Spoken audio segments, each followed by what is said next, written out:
Hello everybody, Jose Rodriguez here. In the last video, I talked about my philosophy in photography and the print being the last or the final goal whenever I go out shooting. But now let's go and digress many decades, go back to the film era. Now, I have here a couple of examples. I don't have too many of my old silver images around anymore, but I do have a couple of examples. But let me tell you how, if you were lucky enough to enter into the photographic world during the days of film cameras, let me tell you how that sort of integrates into the digital era. I don't know if you remember, but there were phrases used to describe certain films. So films that were slow ASA, now is ISO, meaning that they were low sensitivity to light, had a very fine so-called grain structure. We'll get into what that means. Medium speed films like Plus X 125 ISO or ASA had a medium grain structure, and Tri-X at that time was the normal go-to film whenever you were shooting in low light situations, and that had a coarse grain structure, and I believe it was 400 ASA, and you could push it during the development to maybe gain a stop or stop and a half extra, about 1,000 ASA max. And so that would allow you to be able to go into lower light situations and capture pretty good images, but they were very grainy. So how does grain relate to resolution? Well, grain is nothing but the actual physical granules of blackened silver. Silver halides is what made up the emulsions, but they were just salts, silver salts. And of course, they had no color. They were just a dissolved silver salts in an emulsion applied to celluloid plastic. And so when that was exposed to light, it was then developed, and the developer would reduce the silver salts by taking the chloride out of it, or the salt ion. I'm not a chemist, so I'm just guessing. And then reducing it down to pure silver. But it wasn't just regular shiny pure silver. It would be tarnished, fully tarnished black silver granules. So Panatomic X was the go-to film for low grain structure. That produces very small granules. Those little tiny black granules of silver were very small. Now, as you go up in the speed range of films, the grains will become larger and larger. So think of it this way. If a certain lens had a resolution of 50 lines per millimeter, and that's the way they were rated, 50, 100, 150 lines per millimeter. When you use that same lens on Panatomic X, since the granules of silver were very small, that film was able to resolve finer detail that lens can actually produce than, say, Tri-X could. Tri-X silver clumps were actually huge compared to Panatomic X. So Tri-X did not produce the finely detailed images or prints that Panatomic X could produce. But Panatomic X was 32 ASA and Tri-X was 400. So, you know, that tells you a difference in speed and sensitivity. So, wow, how does that translate to digital? Well, think about it as a low resolution digital camera compared to a high resolution or high megapixel digital camera. Back in the days, the first digital cameras were only 640 by 480. That was it. So little snapshots like that, that's all you could make. Otherwise, you would see pixels in your prints. So pixel count, say per inch, the more pixels you have per inch, the less they are visible on your final print. Now, if you have a lens that's very high resolution, the more pixels you have, the more detail you can capture. With film, high resolution lens, the finer the granules of silver, the more you could capture that fine detail that lens could indeed produce.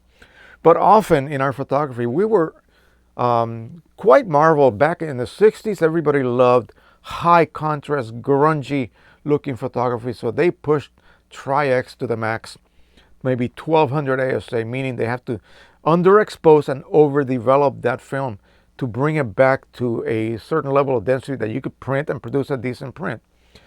So doing that would increase even more those clumps of silver.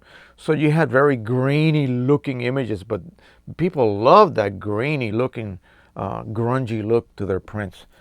Well, now everybody is into the higher the megapixel of your digital camera, the better it is.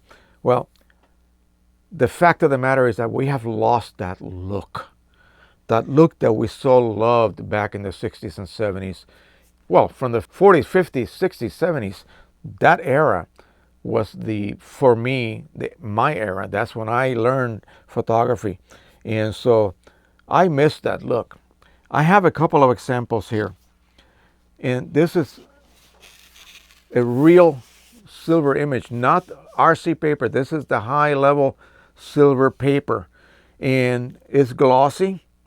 And I shot this in Korea in 1969, almost 70, when I was in the Army.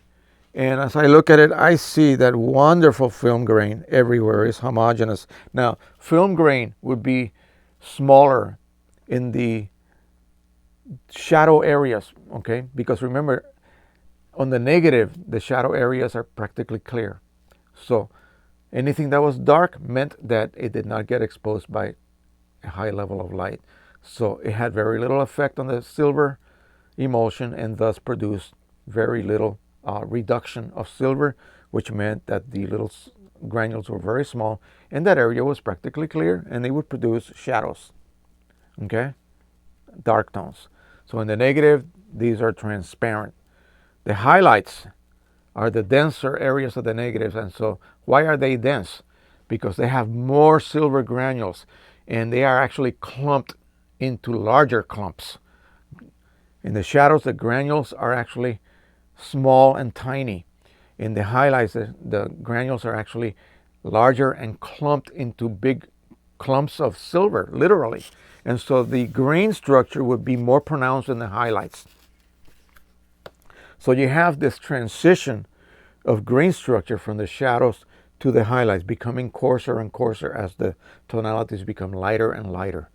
And that is something that no one has been able to duplicate in digital photography. There's lots of filters that you can apply that just basically give you overall grain. But in real film photography, grain was not just a global look. It changed depending on density.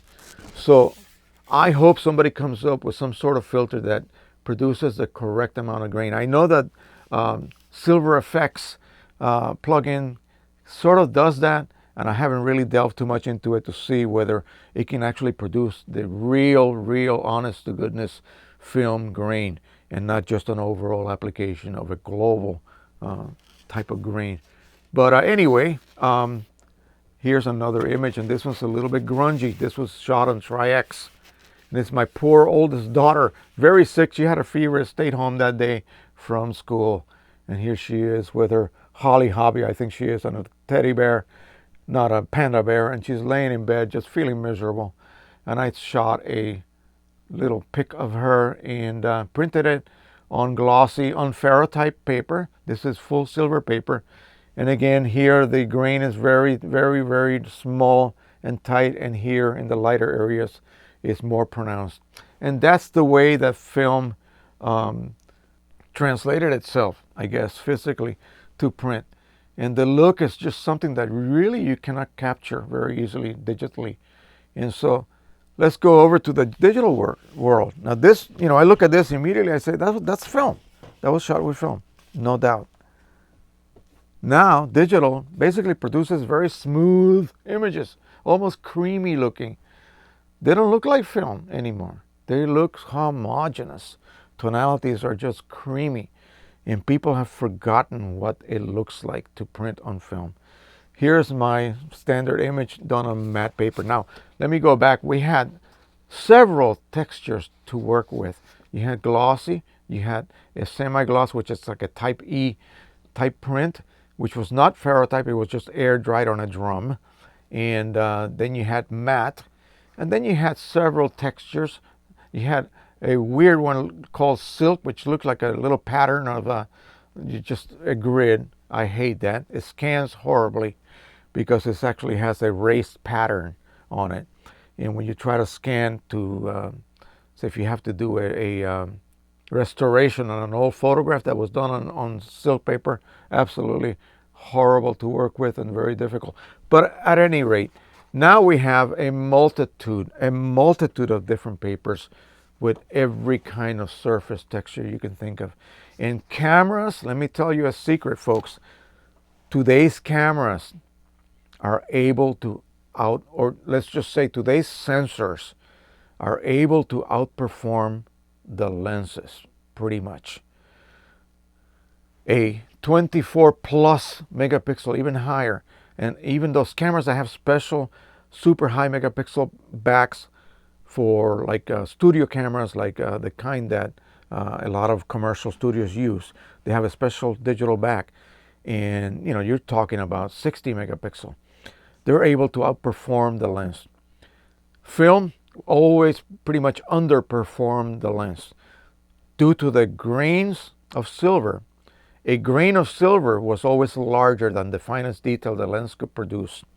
Whereas nowadays, the finest detail that the lens can produce is larger than a pixel, okay, in 1 inch. So cameras now produce what I feel are very natural looking images because they actually look like the way you see them with your eyes. Everything is smooth and gradual, whereas film had a more, I don't know, graphical look to it, which I love. But anyway, here is some matte paper. Here's my little collage on glossy. And to me, I hate glossy. I love the old glossy because it wasn't this glossy, okay?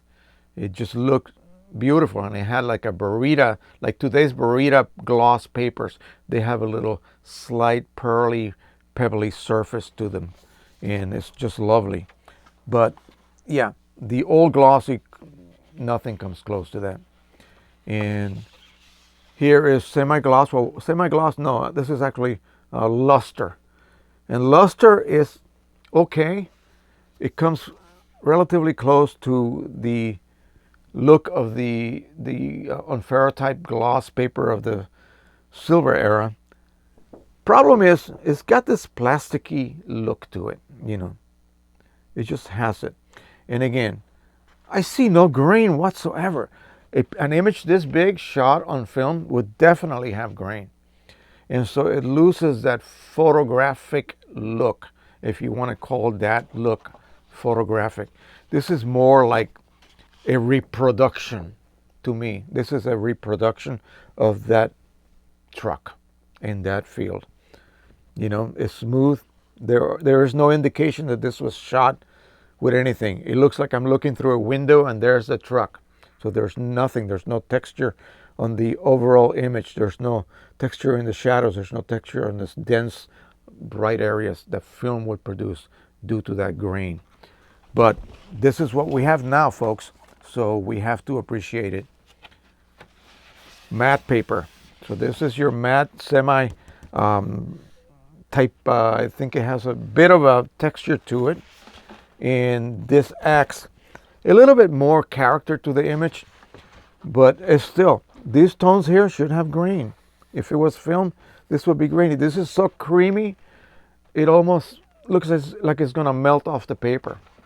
And it's just not the look that was around back in the film days. Okay, is that good? Is that bad? Well, it's up to you. The differences are there. It depends on what you prefer. If you were never exposed, if you're only in your 20s or 30s, maybe you were never exposed to film, so you really don't know. And the way to know is to be shown both. And then you could make an assessment. You can actually look and say, okay, wow, that look was awesome. Or, I prefer today's look better. And you need to be able to have that in your background so that you can make really an intelligent choice and not just say, oh no, today's cameras and today's process is vastly superior to the silver process. Well, you know, have you ever seen the silver process? No, I haven't. Then how can you possibly make that assumption or that statement or that claim? You really cannot. Here's an image that would be great for a nice grungy Tri-X shot. Okay? This would be awesome for that. And yet it looks as smooth as molasses. It's super detailed.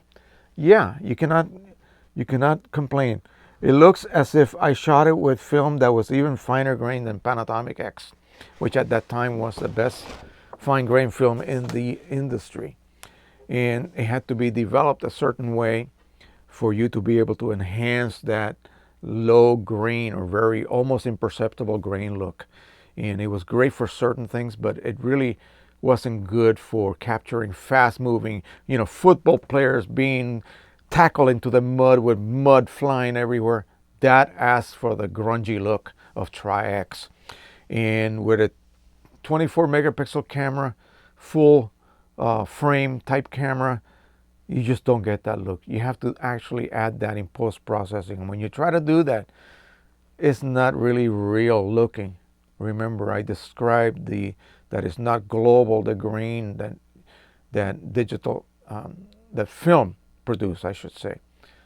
It changed in size. From the darkest shadow, it was very tiny and tight, and the brighter highlights were actually composed of heavy clumps of grain. And that's what gave film that special look. And it's a look that I still love. Again, I'm still searching for a process that will be able to reproduce that in print and still use the digital process. One way you can do that, there is a fail-proof way to do that, and that is to scan your old negatives.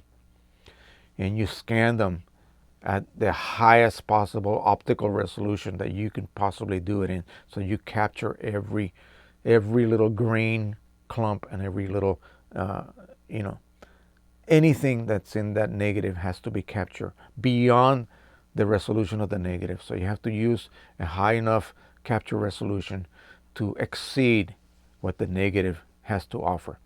And that's the only way. Then when you go ahead and print that and you enlarge it, you will have your original grain that the film had, but you're using the digital process now, and you're able to do a lot more post shooting manipulation to the image than you were able to do in the darkroom. In the darkroom, we were limited to dodging and burning and application of hot developer or cold water to certain areas of the image to either slow down the developing process or to increase the developing process.